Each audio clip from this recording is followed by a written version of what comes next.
እባክህ አባቴን አድንልኝ እባክህ። እዮብ እባላለሁ። ለእናትና አባቴ ብቸኛ ልጅ ነኝ። አባቴ ድካም ምን እንደሆነ ማወቅ የሥራ ሰው ነው። ትልቅ የሀገር ባህል ልብስ መሸጫ ሱቅ አለው። አባቴ በየሄደበት ሁሉ ይዞኝ ይዞራል። የአባቴ እጅ ለእኔ ልክ እንደ እግዜር እጅ ነው። ከማንም በላይ የምመካበት፣ ዘላለም እንደማይለቀኝ የምተማመንበት እጅ። ከጓደኞቹ ጋር ተሰብስቦ አንድ ሁለት ሲል እኔን ለብቻ ያስቀመጠኝና ሚር እንዲያዝልኛል። እናቴ የሆነ ቀን ኧረ እባክህ ተው ይህንን ልጅ በየሄድክበት ሁሉ ይዘህ መዞር አቁም። ቢያንስ መጠጥ ቤት ስትገባ እንኳን ምን አለ ብቻህን ብትሄድ፣ በኋላ ቢራ እንዳይለምድና እንዳይቆጭህ አለችው። ኧረ እኔ የሚመር ነገር መጠጣት አልወድም አልኩ። እንዴ እንደሚመርና እንደማይመር በምን አወቅ? አባቴ ያፈጠጠብኝ። አምልጦኝ ባወራሁት ንግግር ደነገጥኩና አፌን ያዝኩ። እናቴ ከተቀመጠችበት ተነሳችና ይሄው አላልኩም ልጁ ቢራ ለምዷል፣ ይህ ሁሉ ያንተ ጥፋት ነው ያንተ ጥፋት ብላ ወገቧን ያዘች። አባቴ ወደ እኔ እያየ ንገረኝ እንጂ እየጠየቅኩ እኮ ነው። እንዴት ነው ቢራ እንደሚመር ልታውቅ የቻልከው? ልጁ ምን አርግ ብለን የምጨቀጭቀው? አሁን መጠጥ ቤት ይዘህ ሄድከው አንተ? ጉድ እኮ ነው አለች እናቴ ዝቅ ባለ ድምፅ። አባባ እኔ እኮ ሰዎች ቢራ ጠጥተው ከመጠጥ ቤቱ የተንገዳገዱ ሲወጡ ሳይ እስቲ እኔንም ያንገዳግደኛል ወይስ አንገዳግደኝ የሚለውን ለማወቅ ትናንት አንተ ያስተረፍከውን ቢራ ተደብቄ ጠጥቼ ነው። ሁለተኛ አይለምደኝም አልኩት። ትክክል ነህ፣ ከዚህ በኋላ ድጋሚ ይዤ ስለማልሄድ ሁለተኛ አይለምድም ብሎ ተነስቶ ወደ መኝታ ቤት ገባ። የእናትና አባቴ ፍቅር ያስቀናል። በልጅ አይምሮዬ ሁሌ ሳድግ የእነሱ አይነት ሕይወት ቢኖረኝ ብዬ እመኝ ነበር። እናቴ ሁሌ ማታ ከሥራ ሲመጣ እግሩን ታጥበዋለች። ካጠበችው በኋላ እግዚአብሔር አንቺን ባይሰጠኝ ምን ሆን ነበር፣ ተባረክ የኔ እናት ብሎ ግንባሯን ይስማታል። ማዕድ ላይ ስንቀርብ አባቴ እንጀራ ቆርሶ ከሰጠን በኋላ ነው ምንበላው።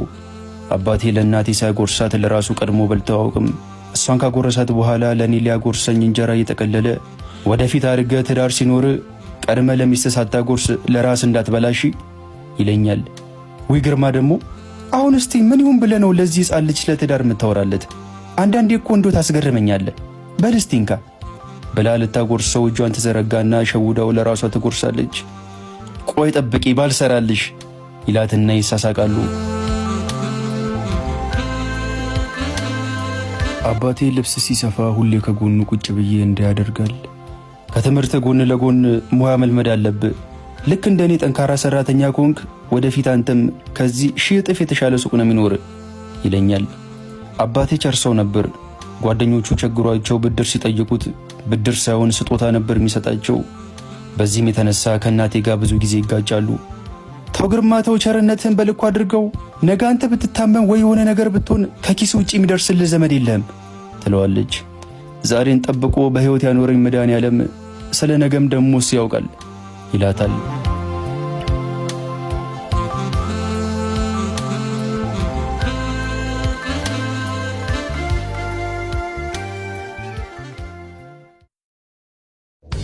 ከ12 ዓመት በኋላ 24 ዓመት ሞላኝ። ከኔ በ6 ዓመት የምታንስ ሮዳስ የምትባል የ11ኛ ክፍል ተማሪ ታለችኝ። የኮሌጅ ትምህርቴን ላጠናቅቅ 1 ዓመት ነው የቀረኝ። የአባቴ የባህል ልብስ መሸጫ ሱቅ አድጎ ተጨማሪ 2 ቅርንጫፎች ተከፍተዋል። እናቴም የራሷን ግሮሰሪ ከፍታ ትሰራለች። አባቴ ከዚህ ሁሉ ዓመታት በኋላም ጥንካሬው አብሮት እንዳለ ነው። ብዙ ሰራተኞች ቢኖሩትም ዛሬም እንደ ድሮ ቁጭ ብሎ ልብሶችን ይሰፋል። አባባ ግን ካንተ ጥንካሬ ላይ ሩባን ቆንጥሮ ቢሰጠኝ ኖሮ የት በደረስኩ እለዋለሁ። የእኔ ጥንካሬ ምንጭ አንተ እህትና እናታችሁ ናት። እናንተ እስካላችሁልኝ ድረስ ጠንካራ ነኝ። እናንተ የሆነ ነገር የሆናችሁ ቀን የእኔም ማበቂያ የዛኔ ነው። የእናንተን ክፉ ሳላይ እኔን ያስቀደመኝ ብሎ ግንባሬን ይስመኛል።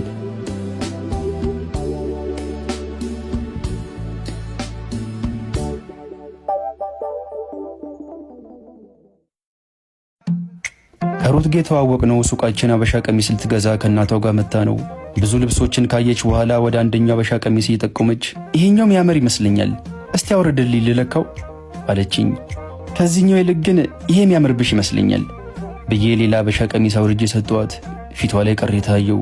ግድ የለሽም የማያምር ከሆነ መጀመሪያ የሽውን በነጻ ትወስጂዋለሽ አልኳት። ፈገግ አለችና የሰጠኋትን ቀሚስ ተቀብላኝ ለመለካት ወደ ውስጥ ገባች። አበሻ ቀሚሱን ለብሳ ስትወጣ ልብ ደነገጠ። ታምራለች። እግዜር ጆሮዬ ስር ተጠግቶ ይህችን ሴት ለአንተን የፈጠርኳት ምንም ነገር ቢፈጠር እንዳትተዋት ብሎ ሹክ ያለኝ መሰለኝ። በዚያ ቅጽበት ሩቴን የሆነች ያህል ተሰማኝ። እንዴት ነው ያማረብሽ ሩትዬ አለቻትና እናቷ ወዲያው ስልክ ተደውሎላት ቆይ መጣው ብላ ወጣች። ሩት በመስታወት ራሷን እያየች ጥሩ አይን አለህ፣ ቆንጆ አበሻ ቀሚስ ነው የመረጥክልኝ አለችኝ። ቀሚሱ ብቻ ሳይሆን አንቺም ቆንጆ ነሽ አልኳት። ሳቅችልኝ። ስትስቅ እንዴት ነው የምታምረው! ልቤም አብሮ ከሷ ጋር ፈገግ አለ። ወደዚህ ሰፈር ብቅ ካልሽ በዚህ ቁጥር ደውይልኝ እሺ ብዬ ቁጥሬን ወረቀት ላይ ጽፌ ሰጥቷት እናቷ ወዲያ ወደ ውስጥ ገባች። ሩት ወረቀቱን መዳፏ ላይ ጨምደዳ ያዘችው። እናትየው ሂሳቡን በሰጠኝ አካውንት ትራንስፈር አድርጌላለሁ እሺ ሰላም ዋል። በይኔ ሩት ሰዓት ሄደብን ቶሎ እንሂድ ብላ እጇን ጎተተቻት። ቀሚሱን አውልቂው እንጂ በፌስታል አድርግልሽ አልኳት። ሰርግ አለባት ወደዚያው ስለሆነ የምንሄደው ችግር የለም በይኔ ብላት ወደ በሩ አምሩ። ለሩት እንድትደውልልኝ በእጄ ምልክት አሳዩዋት።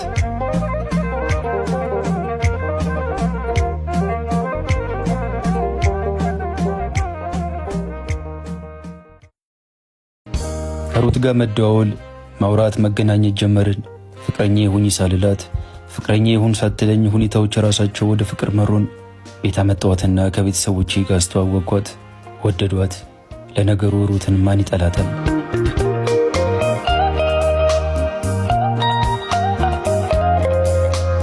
የሆነ ጊዜ ከሩት ጋር ቁጭ ብለን ሩትዬ አልኳት። ወዬ መቼ ነው ግን አንቺ እስከ ቤተሰቦችሽ ጋር የምታስተዋውቂኝ? መልስ ሳትሰጠኝ ዝም አለች። የኔ ፍቅር ዝም አልሽኝ እኮ ምን ነው አልኳት። እጄም በእጆቿ ይዛ አይን አይኔን እያየች እዩ የኔ ቤተሰቦች እንደዚህ አይነት ነገር ላይ ትንሽ ከባድ ናቸው። በተለይ አባቴ ትምህርቴን ሳልጨርስ ምንም አይነት ነገር ውስጥ እንድገባ አይፈልግም። እንኳን ቤት ወስጄ አስተዋውቄ አይደለም ድንገት ራሱ ቢያውቅ ጉዴ ነው የሚፈለው አለችኝ። ፊቷ ላይ ያለውን ጭንቀት አየሁት። በቃ ትጨነቂ ሁሉም በጊዜ ይሆናል እሺ ብዬ ግንባሯን ሳምኳትና አቀፍኳት።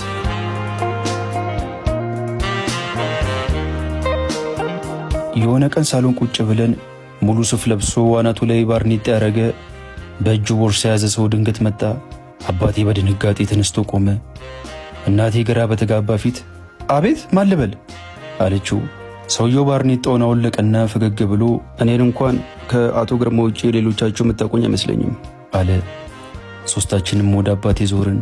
አባቴ ባልተረጋጋ ፊት ወዳጄ ነው ስልኬ ዝግ ሲሆንበት እኮ ቤት ይሆናል ብሎ መጥቶ ነው ቆይ አንዴ መጣው አለና ሰውየውን ወደ ውጭ ይዞት ወጣ። ሶስታችንም ግራ ገብቶን ተያየን። ከተቀመጥኩበት ተነሳውና የሳሎን ቤቱን መጋረጃ ገልጬ በመስኮት በኩል አየኋቸው። የሆነ ነገር እየተጨቃጨቁ ካወሩ በኋላ ሰውየው ማስጠንቀቂያ በሚመስል መልኩ ጣቱን አባቴ ላይ ቀስሮበት ሄደ።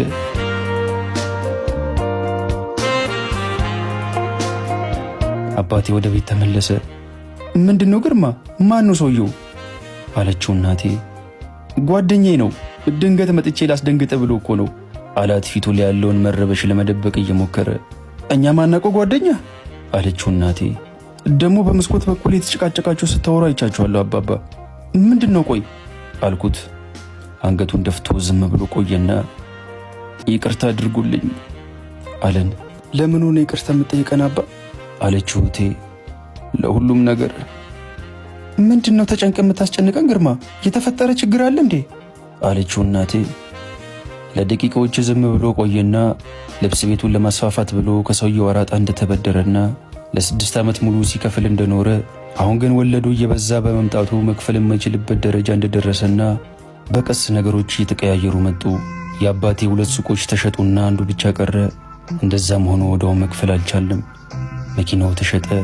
የቀረው የአባቴ ሱቅና የእናቴ ግሮሰሪ ተዘጋ። የቀረም ብቸኛ ንብረት ቤታችን ነበር።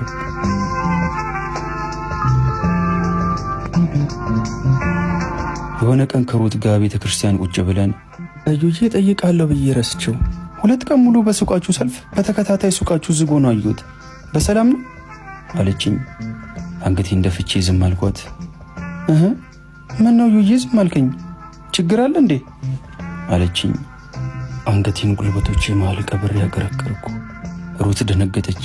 ወይኔ ጉዴ እዩዬ ምን ሆንክብኝ ብላ አቀፈችኝ። የሆነውን ሁሉ ነገርኳት። በመጨረሻ ሁሉንም ነገር አጣን። ለዘመናት የኖርንበትን ቤት ለቀቅንና ቆርቆሮ ቤት ውስጥ ተከራይተን ገባን። እናቴ በየሰው ቤት እየዞረች ልብስ ማጠብና እንጀራ መጋገር ጀመረች። የሚያምር ፊቷን ማዲያት አበላሸው። አባቴም በብስጭት ውሎና አዳሩ አረቄ ቤት ሆነና ግፊትና ጉበት ታማሚ ሆኖ አልጋ ላይ ተኛ። እህቴም ሄጃለሁ ብላ ሳትነግረን ተነስታ አረብ ሀገር ሄደች። እኔም ትምህርቴን አቋርጬ ሊስትሮ መስራት ጀመርኩ። የሆነ ቀን ሩት ምሳ ልጋብዝ ብላ የሆነ ምግብ ቤት ቁጭ ብለናል። ተጎሳቆልኩብሽ አይደል አልኳት። አሁን እንደሱ ይባላል ልዩዬ? በሰው ልጅ ህይወት ውስጥ እኮ ማግኘትም ማጣትም ያለ ነው። ደግሞ ነገሮች በዚህ አይቀጥሉም፣ ይስተካከላሉ እሺ ብላ ፊቴን በእጇ ደባበሰችኝና ይቺ ደግሞ ለአባባ ሕክምና ናት እሺ ምንም እንዳትለኝ ብላ በካኪ ወረቀት የተጠቀለለ ብር ከቦርሳ ውስጥ አውጥታ ሰጠችኝ። ሩት ሰው በሚያስፈልገኝ ሰዓት ሰውነቷን አሳየችኝ። ቤት ምግብ ይዛ እየመጣች አባባን ተጠይቋለች፣ ቡና ታፈላለች፣ ለእኔም የምቀይረው ልብስ ትገዛልኛለች። ሩት በድቅድቅ ጨለማ መሃል የፈነጠቀች ብርሃን ሆነችልኝ።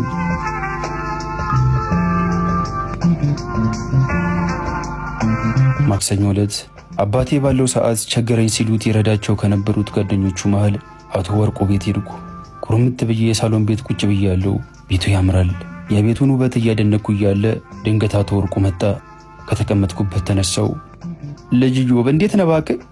እንዲህ ከፍ ሳትል ነበር የማውቅ፣ በጣም አድጋል ብሎ ጨበጠኝና ቁጭ አለ። ደግሞ ሰውነትህ ከስቷል በጣም። ምግብ ሰዓቱን ጠብቀህ አትመገብም እንዴ? እስቲ ልጆች የሚበላ አምጡለት ብሎ ጮኸ። ግድ የለም አቶ ወርቁ ምግቡ ይቆየኝ። መቼስ ስለ አባቴ ሁኔታ ሰምተሃል። እድሜ ልክ ያፈራውን ሀብቱን ሙሉ አጥቶ የግፊትና የጉበት ታማሚ ሆኖ ቤት ተኝቷል።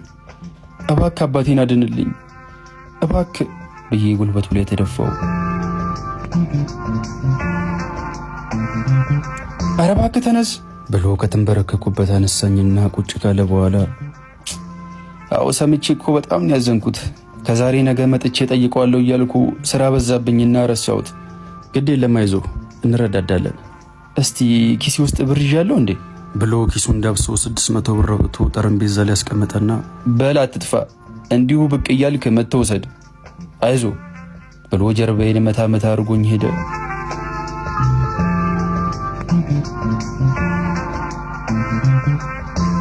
የሰጠኝን 600 ብር ከጠረጴዛው አንስቼ ልሄድ ከተቀመጥኩበት እንደተነሳው ቆይ ምግብ ይዤ መጥቻለሁ በልተህ ትሄዳለህ የሚል የሴት ድምፅ ሰማሁ። ዞር ስል ያየሁትን ማመን አቃተኝ። ፊት ለፊቴ ሳህን ይዛ የቆመችው ሩት ነበረች። ሁለታችንም በድንጋጤ ፈጠን ቀረን። ሩት የአቶ ወርቁ ልጅ ነበረች።